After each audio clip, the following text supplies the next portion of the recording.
Now for dynamic analysis. I've already installed the software on this virtual machine. There's a file called key.7z you have to unzip. That's going to run a keylogger, and you need to use 7-zip to extract it with a password of malware.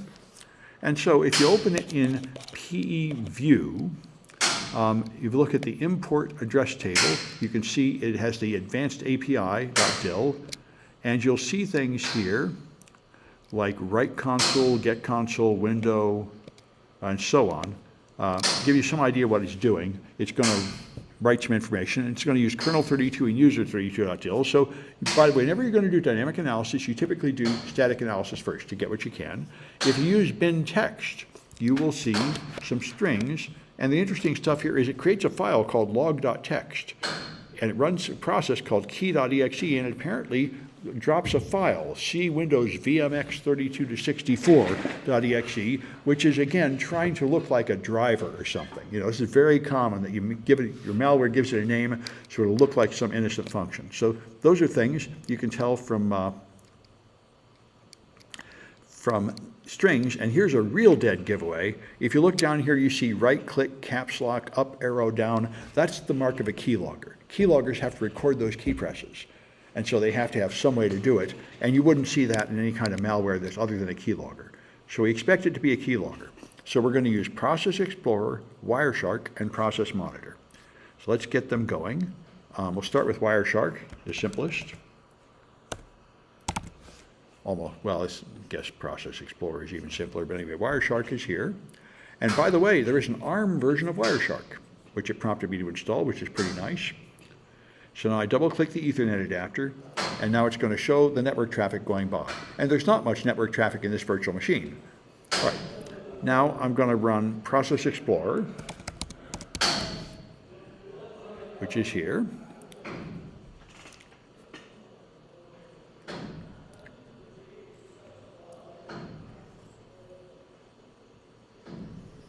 All right, and Process Explorer shows all the processes in order they launched. So here's the machine turning on with the system. Here's Windows initiating. Then it's going to open a bunch of services. And these are all kinds of services. If you hover over them, it tells you what they are. This is Network Connection Broker. This is core messaging. All the services that run the background process in Windows are running typically as SVC hosts. And finally down here, it hits WinLogon. When Windows is going, now it's ready for you to log on. So you log on, and now you get Explorer.exe, which is the process that draws the start menu and the desktop and the folders. Everything you do is a child of Explorer.exe. And this is when it finally logged in. That's right, changes color to blue. These are things running as SAM after I've logged in. These are all system processes running before I log in. So down here are the various things, like see I'm running bin text and Wireshark, and there they are, and Firefox. All right. And Microsoft Edge. All right, so that's what you have there, the list of running processes. And the last one I want is Process Monitor, which is procmon. Well, all right, it didn't listen to me very well. PROCMON. All right, there is a procmon 64A, which is the ARM version of procmon, which is very nice if you're running an ARM version of Windows like I am.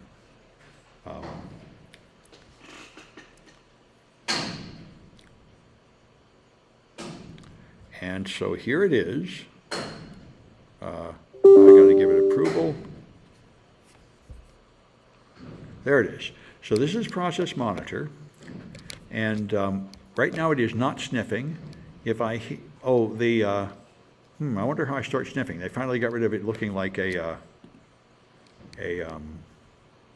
here it goes. It's going. Okay, it's area sniffing.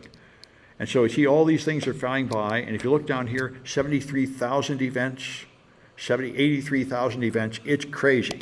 So right now I want to stop sniffing, and I think it's this thing now. Capture, yep. They took away the magnifying glass and turned it into just a hollow square. I don't know who makes this nonsense up. Still doesn't look like anything, but anyway, that's the button that stops and starts capturing. So I don't want to see all this junk. What I'm going to run is I'm going to run that keylogger I downloaded. Now it's here in the downloads folder. So if I go to downloads, it was here, key.7z, and I unzipped it, and here it is in key. This is the malware I'm going to run, key.exe. And by the way, this is from a run earlier today. I'm going to delete that. That won't be there if it's the first time you've run it. All right, so this is the malware. So I'm just going to find processes named key.exe and make life simple.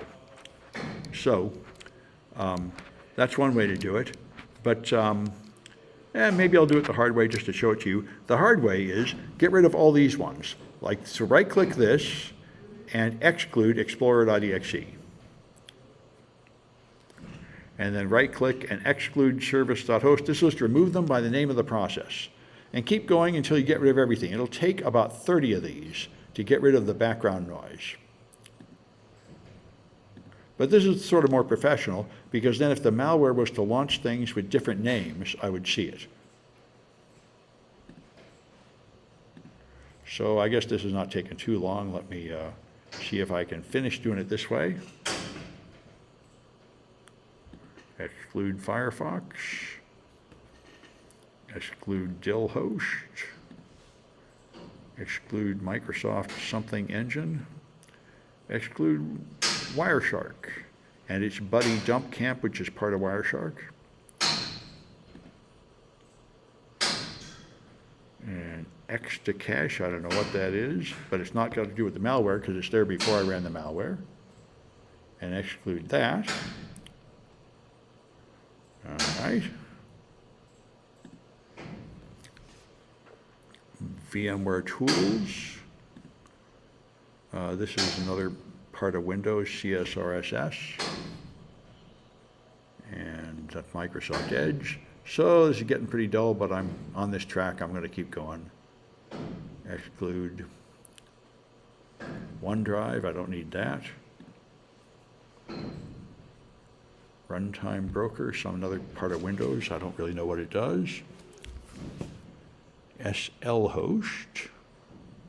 So I think there's a lot more junk running in Windows 11 than there were in earlier versions of Windows, so this is going to be even more of a long drawn-out process.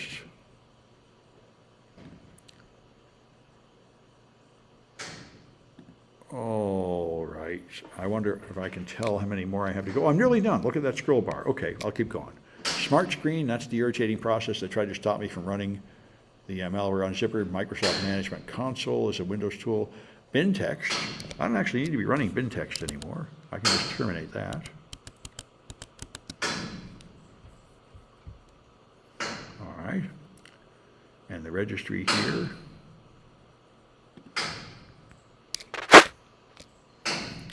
I guess I'll exclude there. There we are. Now I've done the perfect clean thing. So now I've excluded everything. Now let's start sniffing again and see if anything comes up. And you see the current filter excludes all the events. The number is counting up. So events are happening, but they're all excluded by my filter. So now if I run this malware by right-click, run as administrator,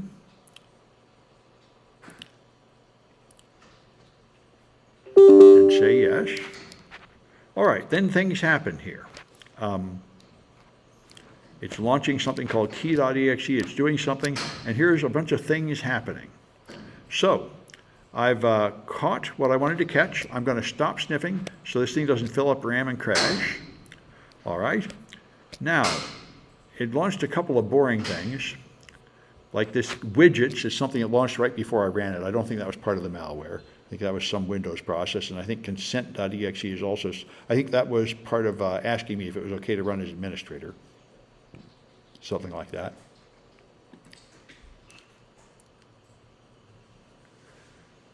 When log on.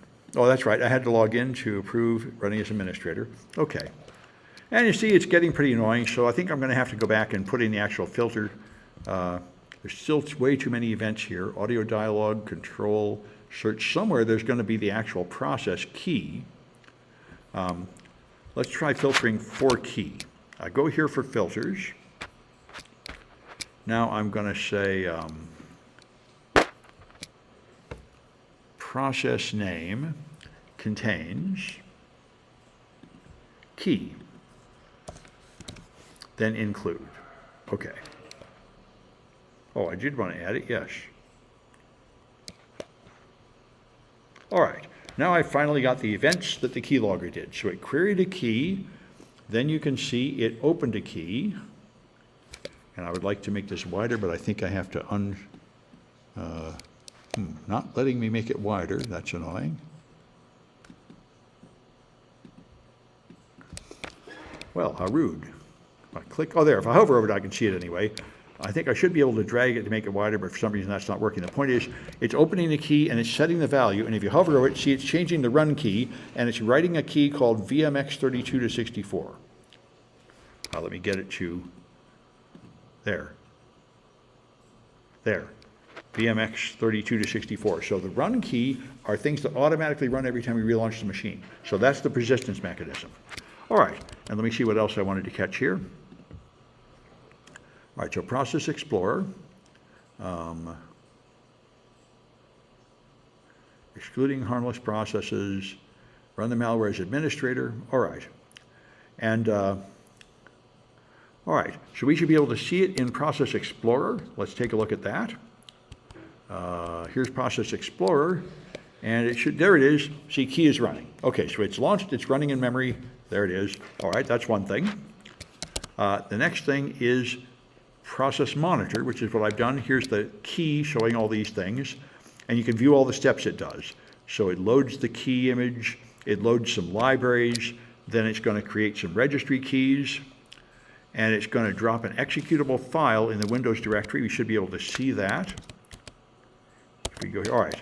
So here's the registry stuff. Here's creating a file, creating a log file in the root directory where a key is, and writing to that file because it's catching key presses and writing them in there. And if we go down here, looks like I'm not seeing, up here's the file creation events. Okay, good. So here it is, reading the file key.exe and closing the file. I should be able to see it. Yep, here's the C Windows VMX32, where it's writing that file. This is where it's loading the program and loading libraries. Here it is creating that file, VMX3264. So you can see everything it does here. It's pretty nice. It takes a little practice to dig through that cumbersome tool, but you really can't see exactly what it does. So now we're going to test out the keylogger. So if I go to open Notepad,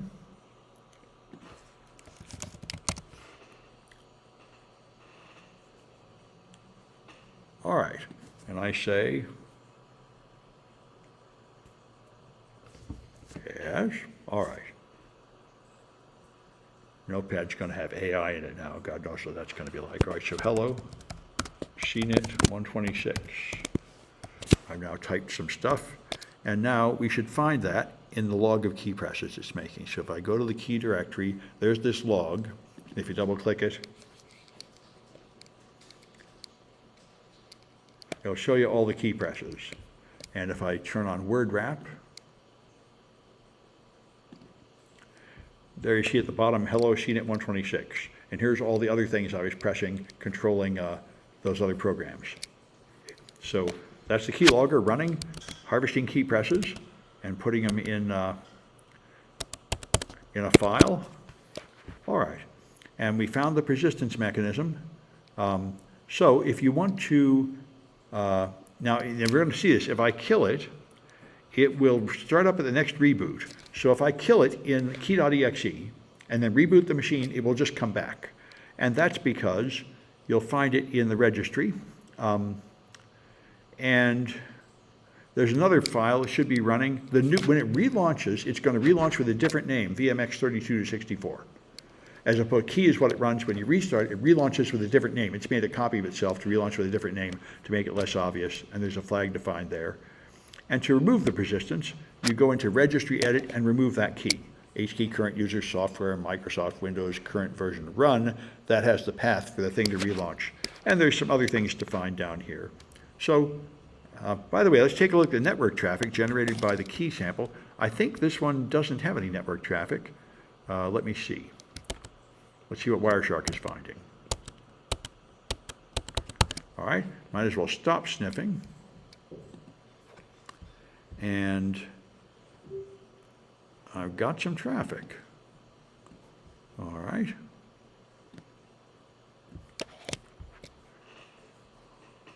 Cloudflare, Mozilla, this looks like background stuff. Looks like background stuff to me. Let me check my instructions and see what I expected. I don't think I expected network traffic from a keylogger. That would not be normal. Wireshark, okay. Yep, once that command is entered, you can capture and start again. See some ARPs. Yep, but there. Wireshark, no unusual traffic appears. That's what I thought. This sample does not use the internet.